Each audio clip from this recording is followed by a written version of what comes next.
Bonjour à toutes et à tous, bienvenue sur Cannes TV. Nous sommes en différé du championnat de France 2023 de Cannes de combat qui avait lieu à Douai il y a maintenant un an. Et en revanche, nous sommes maintenant sur Twitch et je commence à Zo avec Martial. Bonjour Martial. Salut Xavier, bonjour tout le monde, bonjour à tous. Et donc Asso qui va opposer Pierrick Didier des Survoltés de la Traîne et à David Astier du Stade Clermontois. Ouais, tout à fait. Avec, tiens, on présente tout de suite le corps arbitral qui vérifie les cannes et l'équipement des tireurs. Visiblement, on a un peu de temps. Ouais. Je vais même pouvoir parler plus lentement. Donc, à l'arbitrage, Aurélien Prudot-Davigny, juge 1, Kirin Bena, juge 2, Paulo da Silva, juge 3. Ah, on reconnaît les chaussures. Ah, bah, dans ce cas, c'est Bertrand Dubreuil, bien sûr, on reconnaît les chaussures cirées de Bertrand. Donc ces deux tireurs qui ont tous les deux une défaite dans ces qualifications de ces phase de poule du senior masculin deuxième série du championnat de France. Les deux ont une défaite pour l'instant. Donc ça veut dire que même avec une victoire, c'est pas certain qu'ils puissent passer en phase de tableau après. Mais rien n'empêche de tenter, parce qu'avec des défaites, c'est sûr qu'ils ne passeront pas. Et donc, on va partir, il va falloir marquer et faire une belle différence aussi. Et on voit tout de suite Pierrick qui essaye, gauche-droite. Ouais, un peu de jeu intermédiaire. Il faut qu'il fasse attention à un paramètre particulier. C'est que David est gaucher. Ce n'est plus une surprise, ce n'est plus un secret. David est gaucher de base, donc il va falloir potentiellement faire plus de latéraux croisés. On va voir si Pierrick s'adapte, ou peut-être qu'il va passer aussi avec sa main de directrice à sa main gauche. Pierrick pousse David sur le bord de l'air, David qui est plus sur la riposte, un peu sur la réaction pour l'instant, il ne prend pas trop l'initiative. Pierrick qui a un peu de jeu intermédiaire, avec des débuts de feinte. J'ai passage main gauche et tentative de contre-attaque de David, pardon. Qui a failli passer, mais qui passe au-dessus de la tête de Pierrick qui se baisse à ce moment-là. C'est ça. Dommage, pas loin. Allez, là, et la parade riposte par contre qui est bien parée. Ouais, pour l'instant ça bloque à peu près tout, pas vraiment de touche pour l'instant, pas vraiment d'avantage.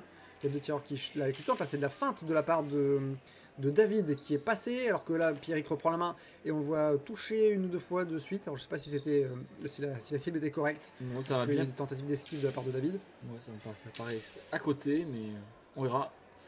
Ouais, là, un peu de jeu intermédiaire de la part de Pierrick, ça fait pas beaucoup réagir. Non, David, les feintes gauche-droite, par contre là la belle touche en jambe. Ouais, de David. Et inversement. Mais par contre, attention au développé devant. Voilà. Ouais, sur les latéraux. Faut que ça touche, mais faut que ça touche bien.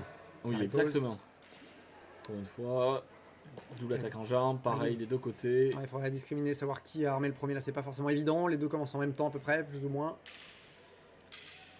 Parade riposte, échange, attaque contre-attaque. Je suis pas sûr qu'elle touche en tête, j'ai pas vu. Mais ça aurait pu par contre, ça fait deux contre-attaques que David, en tout cas, place plutôt bien en termes de timing, en termes il n'est pas touché en plus. Par contre, Pierrick lui reprend bien la main sur des ripostes, sur des enchaînements de ripostes qui surprennent David.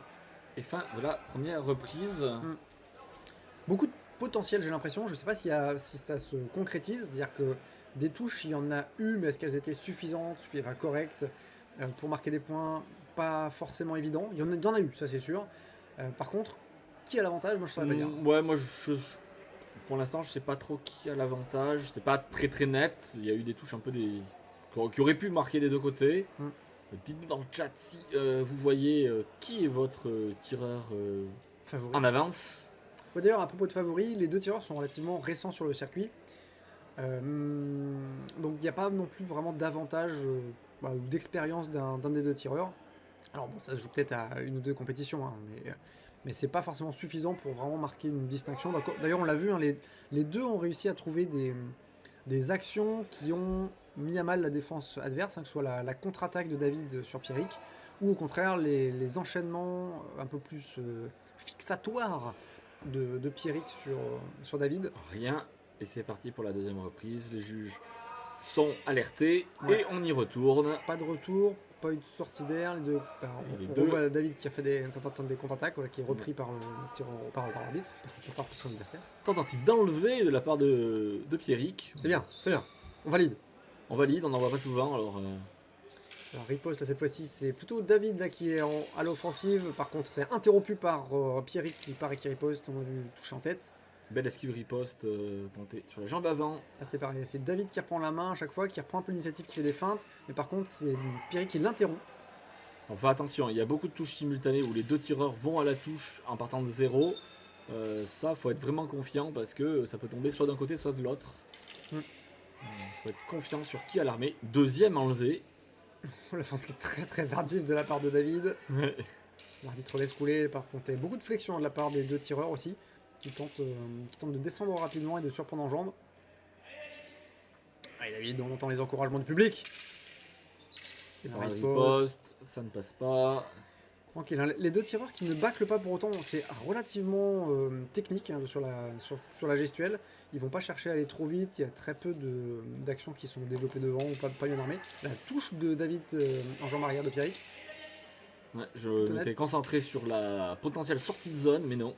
David qui pousse un peu Pierrick là sur le bord, hein, on le voit se rapprocher, mais qui lui laisse peut-être un peu trop d'espace là, pour respirer. Pierrick qui peut s'échapper sur le côté, qui le fait pas, hein, qui reste pour l'instant au bord de l'air, mais ça y est, les rôles sont inversés. Pierrick qui pourrait s'en servir pour inverser les positions, mais non, il reprend le centre et il laisse David tranquille. Ah, c'est là qu'on le disait tout à l'heure que peut-être que l'expérience des une fois que vous avez mis votre adversaire au bord de l'air, il faut en profiter. Et là, belle touche en tête. Mais par contre, j'ai l'impression qu'il y a une touche avant en jambe de Pierrick, donc bon, c'est deux belles touches. On laissera les juges trier. Exactement, c'est pas notre boulot. Et la touche en flanc sur une belle esquive en jambe. Était un peu développé devant à mon goût, mais et là la touche directe. Oh, oui, la contre-attaque de David et qui du coup va jusqu'au bout et parce que Pierrick s'arrête et pour le coup là c'est touche de David, bien faite, propre. Compliqué hein, toujours de dire qui. J'ai l'impression que les touches, des fois en temps les touches, j'ai l'impression que les touches tombent un peu de nulle part, comme là. Contre-attaque, le tireur adverse s'arrête. Pas de réaction. Le côté contre-attaque, c'est pareil, ça c'est quelque chose qu'on voit chez les tireurs relativement débutants. Je dis relativement, hein, on est d'accord. Mais le fait de s'interrompre quand on voit le tireur en face armé aussi, et ne rien faire derrière, ça c'est typiquement un comportement qu'un tireur beaucoup plus avancé n'aura pas, qui aura tendance à aller vraiment chercher la touche, dire tu veux contre-attaquer, bah tiens, attrape ce latéral en flanc, on va voir si tu arrives à l'esquiver. C'est ça. Donc bon. Donc là, toujours pas net. Il y a eu des touches des deux côtés, des touches pour le coup nettes des deux côtés, mais c'est plutôt le score qui pour l'instant est pas évident. Donc on va dire une égalité. Voilà. Égalité, on va laisser les juges faire leur travail. En attendant peut-être la troisième reprise qui va départager. Il y aura peut-être des avertissements qui vont tomber, des pénalités aussi, qui nous permettraient de faire pencher pas le retour la balle. des juges, on a bien entendu. Troisième reprise, les juges sont alertés par Aurélien et c'est parti. Et parade riposte. Ouais, on dirait que Pierrick a décidé de mettre un peu plus de vitesse dans ces enchaînements là. Attention, la priorité. Voilà, typiquement, donc là, c'est là que dès qu'il y aura moins de possibilités de trancher, ça va devenir plus difficile à gérer. Pour l'instant, David qui est sur la défensive, Pierrick qui esquive bien, qui reprend, qui touche en jambe bien faite de la part de Pierrick. C'était bien fait. C'est bien vu là-bas. Oh, dommage, là c'est la contre-attaque de David sur la riposte de Pierrick, aussi bien joué aussi. Il y a du jeu, c'est marrant, c'est assez divers, il y a pas mal d'actions. Intéressant. Ouais. C'est un peu développé dedans, faut qu'il fasse attention David, là il y a plus trop de plus trop d'armées. Avec la vitesse, le conflit vitesse-précision. Aïe, vitesse technique. Et là par contre c'était clairement Pierrick qui avait la main et qui vient toucher. Dommage. Trop près. Limite obstruction ou anti-jeu d'ailleurs de Pierrick qui s'approche. Mais limite, donc c'est ok. L'arbitre n'a rien dit. Attaque contre-attaque, encore, mais pas de touche a priori. La parade, la riposte en débordement de David. C'est pareil, tout est pareil. La riposte de Pierrick également derrière est pareil. Là encore une fois, ça tombe dans les parades, dans les esquives. Ils n'arrivent pas non plus à avoir pour l'instant suffisamment d'incertitude. Par contre, la riposte en esquive de David. Problème technique. Le masque, la coiffe, qu'est-ce donc? Qu'est-ce qui se passe? Quelque chose ne va pas. Donc le second est appelé, hein, c'est comme ça que ça se passe. Donc quand un tireur rencontre un problème, il a le droit de lever un bras et de se reculer pour demander à ce que l'assaut soit interrompu. Et comme c'est un problème d'équipement, c'est le second qui est venu lui donner un coup de main. David, à la reprise, la canne qui casse. Ouais. Canne, on l'a entendu, ça fait crack. Je sais pas laquelle c'est. Bon. Ça va pas tarder à casser, Ça c'était va. pas très, ça doit être interne. Fin de crack. Peut-être l'os. Oh, la touche en flanc de David qui vient chatouiller Attention à la Pierrick. Trajectoire pour Pierrick sur les skills en tête de David. Attention. Allez, là, Pierrick qui pourrait se mettre en position pour faire sortir David, mais non, qui le laisse reprendre plus le centre. Et David qui se décale sur le côté, mais qui revient dans une position délicate. Attention à la sortie d'air, David. Pierrick qui ne pousse pas spécialement, qui lui laisse de l'air pour reprendre le centre. Tout va bien. Pierrick qui attendait la riposte. Tentative de contre-attaque, ça ne passe pas. Dommage, un tout petit peu loin de la part de David. Et c'est la fin de la 3e reprise. Fin de l'assaut. Et ben un assaut bien disputé. Ouais. 2 tireurs à peu près au niveau similaire. Ouais, Ils ont proposé des choses. Oui, c'était en plus assez varié. On a vu plein d'actions diverses, beaucoup de déplacements, de l'esquive, de la parade, de la riposte, des enchaînements, des feintes. Alors surtout au début, c'est marrant parce qu'on a vu au début des feintes et qui créaient des ouvertures, et puis finalement les feintes ont un peu disparu. Et après, c'était beaucoup plus sur de la contre-attaque également. Il allait chercher des enchaînements d'attaque. Donc c'est plutôt un assaut assez riche. Et alors qu'on nous annonce dans le chat un rouge devant la dernière reprise, c'est possible. Sur les 2 autres, c'était pas très très clair. Peut-être qu'il y aura une majorité, peut-être qu'il y aura une unanimité. Et là, très bien. Après, faut pas oublier que même une unanimité, ça peut se jouer à 1 point par juge. Donc on peut pas dire si vraiment le score est. Et si c'est vrai que ça. Ouais, c'est vrai, ou avec beaucoup d'avance. Un petit peu des étirements pour l'arbitre. Pour se déstresser. Là, il y a les résultats de votre analyse, mais il n'y a pas les tireurs. Ça y est, les tireurs sont là. À la fin du temps réglementaire, les 2 tireurs sont à égalité. Et ben voilà, c'était tellement serré qu'il y avait égalité. Ouais, ok.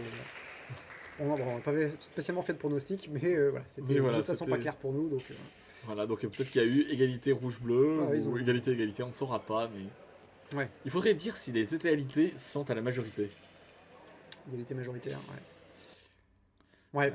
S'il y a 3 égalités, unanimité, paf. Si c'est... Enfin bon, c'est pas très très grave. Donc voilà, donc les 2 tireurs, ils avaient une défaite et ils se prennent tous les 2 une égalité. C'est pas ce que l'un ni l'autre espérait. Non, je pense pas. Parce que ça scelle probablement la suite de la compétition pour les 2 tireurs. Eh oui, dommage, on les reverra sans doute d'autres compétitions.